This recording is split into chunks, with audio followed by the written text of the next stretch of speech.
Good evening, everybody. Pleasure to be here. We can go on to the next slide. Um, One of the things that I think, and we can go on to the next slide.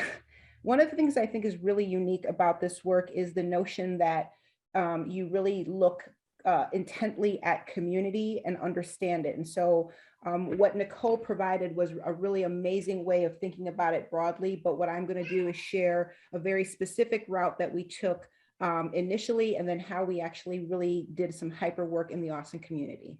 Next slide. So the guiding questions that really drove us initially were these notions around what are the historical trends influencing students' relationships to their communities, what are the strengths and resources students can draw from their communities, and how can these strengths and resources be maximized, which is really fundamentally one of the things that Nicole has talked about. Obviously, we also looked at some resources, and what that did was allowed us an opportunity to actually map the state of STEM in the out of school time in Chicago. So the work that you all are doing in the 9 communities on the South Side is so valuable. This work has been done across the city, but I think this notion around regional connection is valuable, which is what will lead us to this sort of next conversation on the work that we did in Austin. Next slide. So understanding the complexity of communities, which is, I think, part of the work that's going to happen, really needing to understand individuals, associations, and institutions that already exist. What is the social capital? What are the educational inequities that really drive race demographics and systems? And how do you think about community organizing from an asset-based perspective, which is really fundamentally the work that needs to happen when you're thinking about deep impact within communities? Next slide. So defining community, I think that one of the things that we do, and I think we look at this slide, and community can be seen in a variety of different ways: connectivity, shared attributes, cohesiveness, reliance on one another, and participation. And understanding what the dynamics between all of these things is so important and valuable, and making sure that you're clear about how you're defining community. Next slide. However, in reality, what really happens is isolation, silos, disconnection, varying expectations, opinions, and targets. And this is something that we actually discovered when we started to do some deeper work in the Austin community. But when you're looking at it broadly, you need to make sure that you're recognizing what you think community is and defining it, and what is the reality. And these kinds of mapping exercises will actually reveal that. Next slide. So how do you think about this?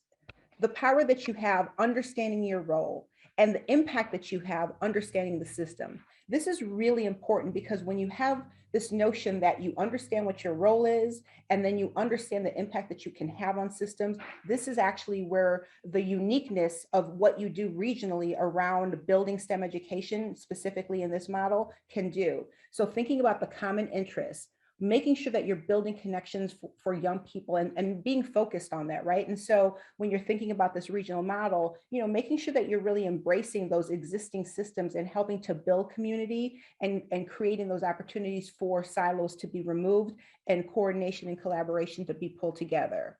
The development and sense of an accountability factor is so important. There's this mutual understanding that we are here to serve and everyone has a role, I think is another unique quality. And creating the asset maps is so fundamental in this work. Next slide.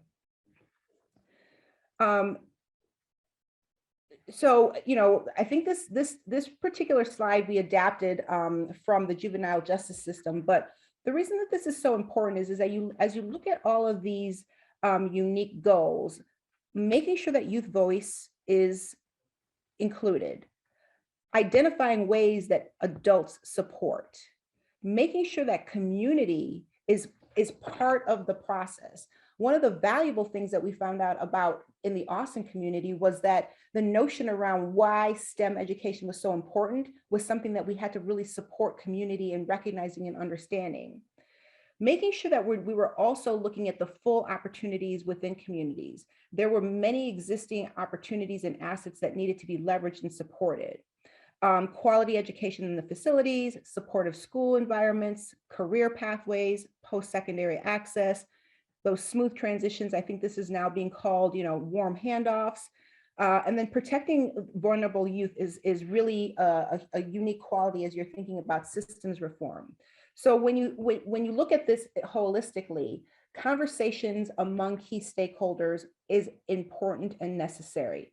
One of the most important lessons that we actually learned in the Austin community. I know that my co-PI, Liz Lehman from the University of Chicago, is on this call. And I think that as we sat and listened to conversations, what we heard and what we were absorbing was really such a unique and richness that helped inform the work that we needed to do in Austin. Identify what data needs to be collected to measure outcomes, beginning to enhance those conversations. And that was really around bringing data to folks so that information can be shared and everyone could have a role in that conversation. Structuring components around curriculum and systemic strategies were important. I think one of the things that we want to make sure that we're not doing is it's not about building programs. Perhaps it is, let me just say this, perhaps it is about building programs, but it's more about understanding what systemic opportunities, what is the connectivity that is there, and how do we actually make a shift in that. Next slide. So in practice, Project Systemic was actually a grant that we received from from NSF Includes. It was a continuation of our initial asset mapping across the city of Chicago.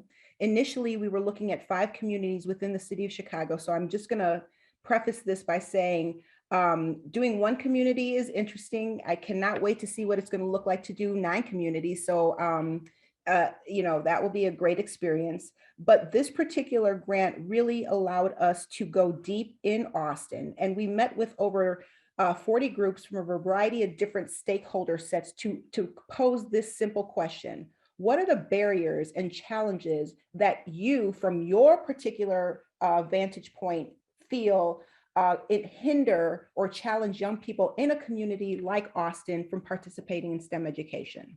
Next slide. So that work actually, you know, moved into understanding who our Austin community stakeholders were. So this list right here is an exhaustive list, but there was a lot of people within these groups. You know, we met with folks, there was large groups, there was small groups, but all of the groups were really informative. What that then kind of moved us into was the asset mapping that Nicole talked about, where we really wanted to dig deep and say, well, what are kids interested in? We were able to create more maps that took on additional data, and I can show those in a second. And what we also recognize is that once we started to educate and sort of communicate what the value of STEM education was, it really started to increase demand, and people were saying, we want more. A very key deliverable out of that, or sort of outcome out of that, was the desire for the Chicago park districts to request STEM programs. It was something that we didn't think about, but the parks came to us and said, hey, no, we actually want STEM education programs. And based on these conversations, the local assets within those parks were such that they were petri dishes for opportunities. And so that was a great piece. Another piece that we identified through this grant was the need for human capital, individuals that were reflective of the communities that we served, that were young people and knew how to work and understood STEM education. So the development of STEAM ambassadors was launched in partnership with Nicole and Northwestern University and the city colleges. That led to us being the anchor org for the My Shine, My Future work within Austin, and built out another body of work in partnership with DePaul University to really dig deeper and understand what taking data to community meant. Next slide. So this is a really good depiction of what the work should look like: community conversations. This particular slide was done August of 2019. And if you can see in the picture, there are maps that were created by Caitlin and her team out of DePaul. And these maps were really starting to explore hotspots, as Nicole talked about, routes of transportation. And if you look at this image, you can see that we had a cross section of various stakeholders within the community, from the hospital, out of school time, researchers, young people, you know, principals, network chiefs, etc. Next slide. And what were we talking about? We were talking about these visualizations that were created. These were the tools that helped us think about what is the opportunity landscape? You know, where are schools, where are libraries, and fundamentally, what is being offered in these spaces? And this is the robust work that you're going to be able to get when you work with Dr. Pinkard, because these are the kinds of slides, these are the kinds of mapping, these are the visualizations that are produced through these projects. Next slide. Again, continued work in Austin. I think that, you know, it's also really unique to think about how different programs are saturated or how different programs are not saturated. I will say this, we started with a lens around STEM education, but what this project is going to do is it's going to start to probably unpack other things that perhaps you weren't even thinking that would happen. Some challenges that we encountered were safe passages. You know, you may have an amazing, robust STEM education program in a location, but one of the challenges that came out of community conversations were, if a kid lives on this side of the street, if they live on 63rd, you know, on west of Halsted, will they actually be traveling east of Halsted? We don't know that. We have to have those conversations with community to help us understand what are those routes of safe passage. And more importantly, this notion around mentors from the community to engage community families in STEM. That was really, you know, how STEAM ambassadors came to be, because we recognized that we needed to create our own human capital around developing young people or developing people to come back and offer programming within their communities. Next slide. So some final thoughts that I want to really kind of elevate and put this, you know, to sort of make sure that everybody recognizes this. Building connections is necessary. This work does not happen just with one entity coming out and doing mapping. Building connections within individuals, within associations, within existing networks to become a fabric of the community, recognizing what is necessary. Designing community conversations with data. I want to tip my hat to Nicole and Caitlin and Sheena, because they really worked with us to design these community conversations by creating the maps and helping sort of understand what are the kinds of questions that we wanted to ask. Well, what was important, and what were things that came out that we weren't even recognizing that would happen. This notion of unified voice and strategy is so valuable and important. Though you're looking at 9 communities and we were looking at 1, understanding what that regional unified vision should be. Assets, please, there's nothing more important than recognizing what those assets are and where you will need external resources. Oftentimes folks come in and say, well, we have the resource, but is that the right resource for the right need? And so this is a really important piece to make sure that as the work goes on regionally, to think about what that means. Community stakeholders are collaborators. And so we oftentimes talked about them as value holders, because those are the folks that actually bring value to those conversations.